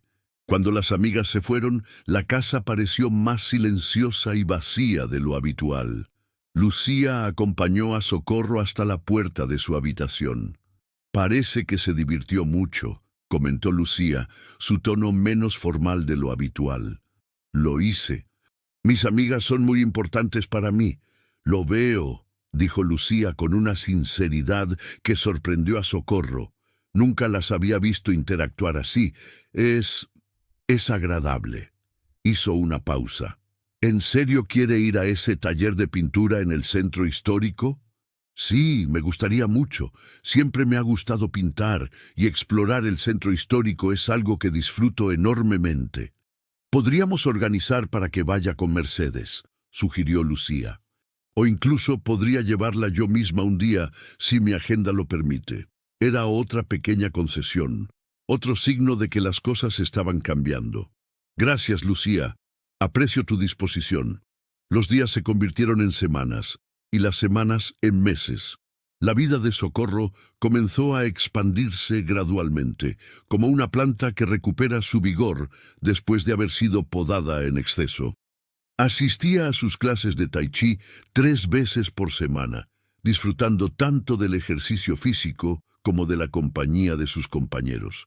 Se unió al taller de pintura en el centro histórico, redescubriendo la alegría de trabajar con colores y texturas, de capturar la esencia de un paisaje o un retrato. Las reuniones del club de lectura se volvieron regulares y las discusiones sobre libros a menudo se extendían a debates apasionados sobre temas de actualidad, política y filosofía. Su relación con Enrique y Lucía también evolucionó. Aún había momentos de tensión, de recaídas en el comportamiento superprotector. Enrique, en particular, luchaba por soltar las riendas. Cada vez que Socorro salía sola, él la llamaba al celular varias veces, preguntando dónde estaba, con quién estaba, cuándo planeaba regresar. «Enrique», le dijo Socorro una tarde, con paciencia pero con firmeza, «entiendo que te preocupes, pero no puedes llamarme cada 15 minutos. Me haces sentir como si estuviera bajo arresto domiciliario». «Solo quiero saber que estás bien, mamá», respondía él, su voz teñida de ansiedad. «Y lo estoy, pero necesito mi espacio, mi libertad. Confía en mí, hijo. Te crié para ser un hombre independiente. Permíteme a mí también ser una mujer independiente». Lucía, sorprendentemente, se convirtió en una aliada inesperada en estas discusiones. Habiendo sido testigo de la vitalidad y la independencia de las amigas de Socorro y habiendo leído el informe de la doctora Ruiz, parecía haber llegado a la conclusión de que el control excesivo era perjudicial. «Enrique», le decía a su esposo, «la doctora fue clara. Mamá necesita su autonomía. No podemos mantenerla encerrada por nuestro propio miedo. Pero ¿y si le pasa algo? ¿Y si no le pasa nada? ¿Y si al darle su libertad le estamos dando años de vida plena y feliz? No podemos protegerla de cada posible riesgo en la vida. Nadie puede». La influencia de Diego también fue crucial. El adolescente, con su perspicacia y su amor por la justicia, continuó defendiendo el derecho de su abuela a la independencia. «Papá», le dijo una vez, «si la abuela quiere ir al cine con sus amigas, déjala ir. No es como si fuera a irse de fiesta a Cancún. ¿Solo quiere ver una película? ¿Qué tiene de malo eso?». Lentamente, dolorosamente, Enrique comenzó a ceder. Las llamadas de verificación se volvieron menos frecuentes. Los interrogatorios al regresar a casa se suavizaron. Las cerraduras de las puertas principales fueron cambiadas nuevamente, esta vez para permitir que se abrieran desde dentro sin llave. Un día, Socorro decidió dar un paso más audaz. Había estado considerando la posibilidad de recuperar su antiguo departamento, o al menos encontrar un lugar propio. Amaba a su nieto y apreciaba el espacio que le habían dado, pero anhelaba la privacidad y la independencia de tener su propio hogar. Durante una cena familiar, reunió el coraje para plantear el tema. Enrique, Lucía, comenzó, su voz un poco nerviosa. Quiero hablar con vosotros sobre mi situación actual. Estoy muy agradecida por todo lo que habéis hecho por mí, por haberme acogido en vuestra casa, pero creo que es hora de que considere la posibilidad de volver a tener mi propio espacio. Hubo un silencio inmediato. Enrique dejó caer el tenedor con un tintineo metálico. Lucía se quedó inmóvil, con la servilleta a medio doblar en sus manos. Diego, sentado a su lado, le apretó suavemente la mano bajo la mesa en señal de apoyo. ¿Volver a vivir sola, mamá?, preguntó Enrique, su voz tensa. Después de lo que pasó fue un accidente, hijo, y ya estoy completamente recuperada. La doctora Ruiz confirmó que estoy en plenas facultades. No hay razón para que no pueda vivir de forma independiente, con los apoyos necesarios, por supuesto. Pero es peligroso, mamá, insistió Enrique. ¿Y si te caes de nuevo? ¿Y si te enfermas y no hay nadie para ayudarte? Es peligroso vivir, Enrique. Siempre hay riesgos. Pero no puedes encerrarme en una burbuja para protegerme de ellos. Y no estaría completamente sola. Tengo a mis amigas, tengo a Diego, tengo a Pilar y tengo a vosotros, si me permitís contar con vuestro apoyo de una forma diferente. ¿De qué forma diferente?, preguntó Lucía, su tono cauteloso. Podríamos buscar un departamento más pequeño, quizás en un edificio con seguridad, o incluso en este mismo fraccionamiento para estar cerca. Podríamos establecer un sistema de visitas regulares, de llamadas diarias para verificar que estoy bien. Pero la base sería mi autonomía, mi derecho a decidir cómo y dónde quiero vivir. Enrique se levantó de la mesa visiblemente agitado. No puedo creer que estés considerando esto, mamá. Después de todo lo que hemos hecho por ti, y estoy agradecida, Enrique, pero todo lo que habéis hecho también incluyó quitarme mi libertad, mi teléfono, mis amistades, mi dignidad. No podéis pretender que olvide eso solo porque ahora me permitís ir a clases de tai chi. La franqueza de sus palabras pareció golpear a Enrique. Se quedó de pie, sin saber qué decir. Lucía, con su pragmatismo habitual, intervino. Enrique, siéntate. Hablemos de esto con calma. Mamá tiene derecho a expresar sus deseos, y la doctora Ruiz dijo que es capaz de tomar estas decisiones. La discusión continuó durante un largo rato, con argumentos y contraargumentos.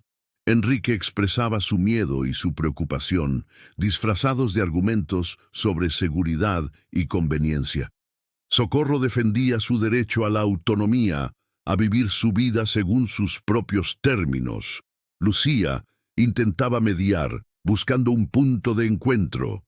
Diego, aunque no intervenía directamente, hacía sentir su presencia con miradas de apoyo a su abuela y expresiones de desaprobación hacia su padre.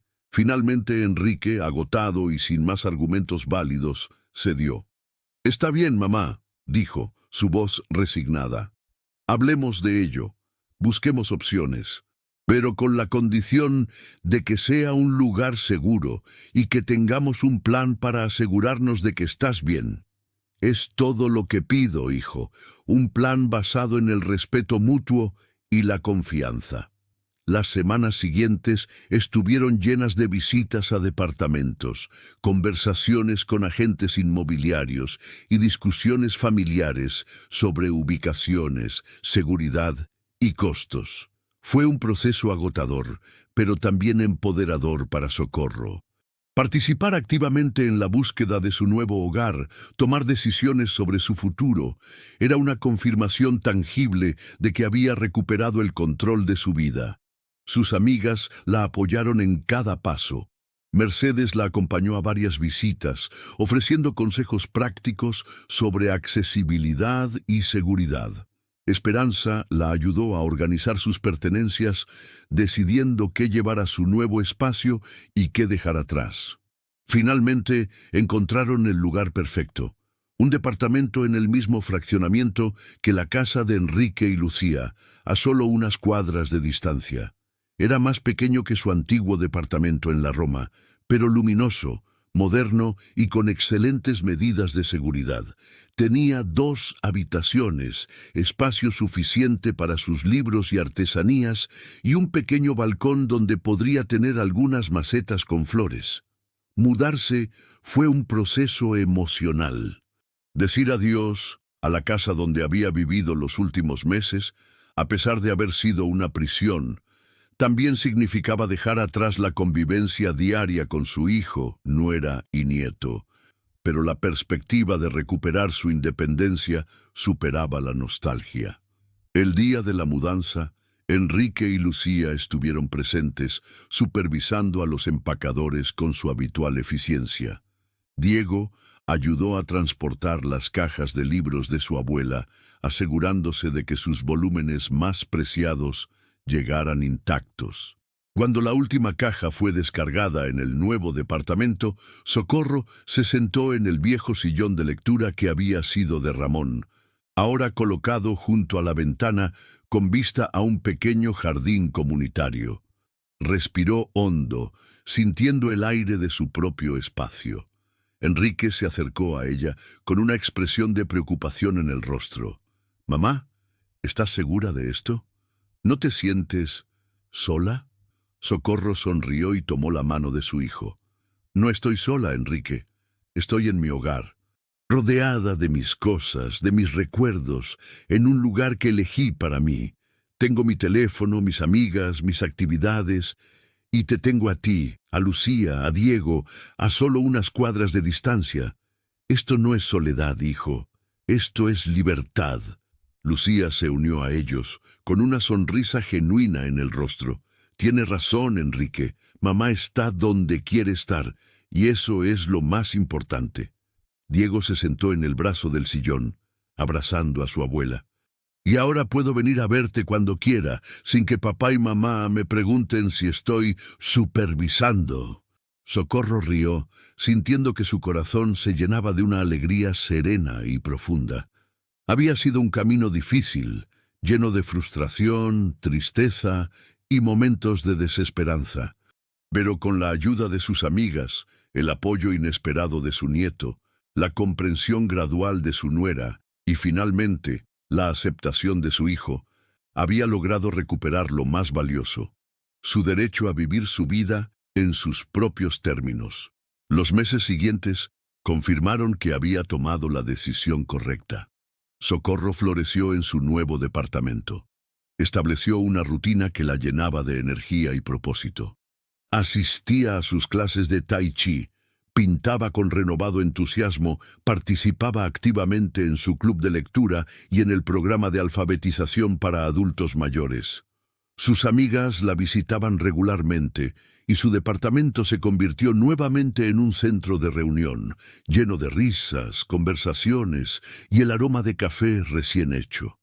Enrique y Lucía también la visitaban, aunque con menos frecuencia que antes, respetando su espacio y su independencia. Las llamadas de Enrique se volvieron menos ansiosas, más conversaciones genuinas entre madre e hijo. Diego era su visitante más frecuente. Venía después de la escuela, pasaba horas con ella, hablaban de libros, de música, de la vida. Se había convertido en su confidente, en el puente entre su mundo y el mundo de las generaciones más jóvenes. Un día, mientras paseaba por el Parque Chapultepec después de su clase de Tai Chi, Socorro se detuvo frente a la banca donde solía sentarse con Ramón. Se sentó por un momento, observando a la gente pasar, sintiendo la brisa en su rostro. Recordó los meses en que ese parque parecía un lugar inalcanzable, un símbolo de la libertad que le habían arrebatado. Y ahora estaba aquí, sentada en su banca favorita, libre, independiente, dueña de su propio destino. No había sido una batalla con villanos malvados, sino con miedos, con el amor mal entendido, con las suposiciones que la sociedad hace sobre la vejez. Había sido una lucha silenciosa, pero no menos feroz por ello. Y había ganado. Una sonrisa iluminó su rostro. Sacó su teléfono del bolso y le envió un mensaje a Esperanza. «Estoy en el parque, en nuestra banca. La vida es buena». La respuesta llegó casi de inmediato. «En camino, llevo las conchas». Socorro guardó el teléfono y miró hacia el lago, donde los patos nadaban tranquilamente. La vida, con sus desafíos y sus alegrías, continuaba. Y ella, doña Socorro, estaba lista para vivirla plenamente, en sus propios términos, hasta el último aliento. Había sido prisionera en su propia casa, pero ahora, finalmente, había encontrado la llave de su libertad. Antes de terminar, si esta historia te ha tocado el corazón, te invito a suscribirte a este canal, dejar tu like y compartir tus comentarios. Tu apoyo nos ayuda a seguir creando y compartiendo narrativas que nos hacen reflexionar sobre la vida, la dignidad y el valor de la autonomía en todas las edades. Gracias por escuchar.